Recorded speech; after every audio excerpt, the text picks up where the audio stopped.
கன்னியாகுமரியில் திருவள்ளுவர் சிலை நிறுவப்பட்டு 25 ஆண்டுகள் விழாவை கொண்டாடும் விதமாகவும் அயலக தமிழர் திருநாளை முன்னிட்டு தமிழக முதல்வர் திரு மு.க.ஸ்டாலின் அவர்களை வாழ்த்தி அவரது சிறப்பான ஆட்சியை பாராட்டும் வகையில் சவுதி அரேபியா வெளிநாட்டு வாழ் தமிழர் இந்தியர்கள் சங்கம் ரியாத் சார்பில் மாபெரும் இரத்த தான முகாமானது வெள்ளிக்கிழமை காலை 9 மணி முதல் மாலை 4 மணி வரை கிங் பஹாத் மெடிக்கல் சிட்டி மருத்துவமனை மருத்துவர்களின் ஒத்துழைப்புடன் சிறப்பாக நடைபெற்றது.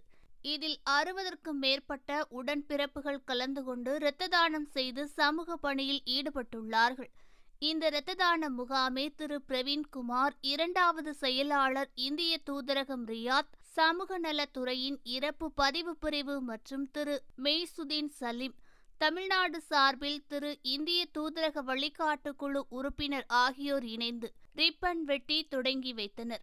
அவர்களுடன் என்ஆர்டிஏ துணை பொறுப்பாளர் டாக்டர் சந்தோஷ் பிரேம், என்ஆர்டிஐஏ செயலாளர் திரு சாமித்துரை, ஒருங்கிணைப்பாளர் திரு ஜனார்த்தனன், துணை ஒருங்கிணைப்பாளர் முகமது வசீம், பொருளாளர் வெல்கம் ஆறுமுகம், இளைஞரணி தலைவர் திரு அப்துல் ரஹ்மான், இளைஞரணி செயலாளர் திரு அண்ணாதுரை, நகர தலைவர் திரு நவாஸ், தமிழ் கலாச்சார பாரம்பரிய செயலாளர் திரு முருகவேல் மற்றும் திரு நீதிமாறன் ஆகியோர் கலந்து கொண்டு நிகழ்ச்சியை சிறப்பித்துள்ளார்கள்.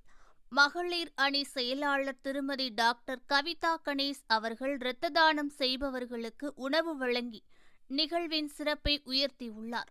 தாய்நாட்டிலிருந்து சவுதி அரேபியாவுக்கு விஜயம் செய்த திமுக கலை இலக்கிய பகுத்தறிவு பேரவை மற்றும் நாகை மாவட்ட துணை அமைப்பாளர் கவிஞர் நாகூர் பாரி அவர்களின் பங்கேற்பு இந்நிகழ்வை மேலும் சிறப்பித்தது. தமிழக அரசின் அயலக நலத்துறை அடையாள அட்டைக்கான இலவச பதிவு 16 பேருக்கு வழங்கப்பட்டது. காய்தே மில்லத் பேரவை ஒருங்கிணைப்பாளர் திரு நாசர், இந்தியன் வெல்ஃபேர் போரம் ஒருங்கிணைப்பாளர் திரு நூர் முகமது, ரியாத் இந்திய தமிழ் சங்கம் திரு மாதவன், ரியாத் தமிழ் சங்கத்தின் பொறுப்பாளர் திரு ஜாபர் சித்திக், உலகளாவிய தமிழர் நல சங்கம் திரு சையத் மரைக்காயர் மற்றும் அவரது செயற்குழு உறுப்பினர்கள், மனிதநேய கலாச்சார பேரவை திரு காஜா மற்றும் திரு தௌஃபிக், மனிதநேய கலாச்சார பேரவையின் ரியாத் மண்டல செயலாளர் தஞ்சை முஸ்தபா, சையத் தௌஃபிக், பரீக் அப்துல்லா ஆகியோர் இணைந்து இந்த நிகழ்வை சிறப்பித்துள்ளார்கள். ஓகே ஃப்ரெண்ட்ஸ், இது போன்ற நியூஸ்களை உடனுக்குடன் தெரிந்து கொள்ள எங்கள் ரேஸ் தமிழ் சேனலை லைக் பண்ணுங்க, ஷேர் பண்ணுங்க, கமெண்ட் பண்ணுங்க, மறக்காம சப்ஸ்கிரைப் பண்ணுங்க.